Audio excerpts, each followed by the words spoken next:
attack in Paris. And new tonight, Governor Hickenlooper defending his decision to welcome Syrian refugees into our state. Local terrorism experts are weighing in on the debate that's dividing our nation.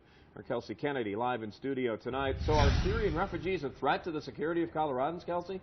Well, according to Governor Hickenlooper and the terrorism experts I spoke to, there are much more dangerous threats to Americans than refugees running from ISIS. But it's still a legitimate concern that extremists could come here disguised as refugees. The Islamic State has said that it will infiltrate the refugee ranks and bring them to Europe and to the United States.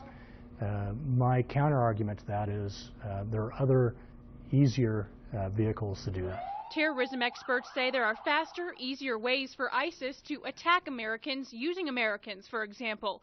Take the 3 girls from Denver that answered the Islamic State's call, or the visa waiver program that allows citizens of certain countries to come to the United States for 90 days without a visa.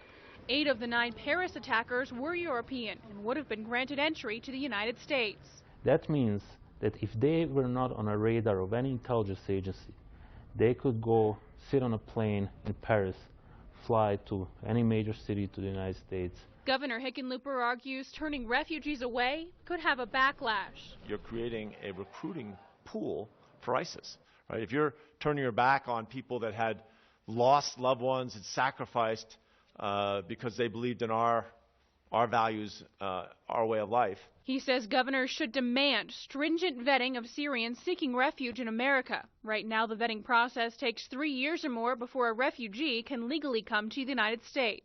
It is probably a better vetting process than we have on our northern and southern borders for those entering the United States or entering on a tourist visa.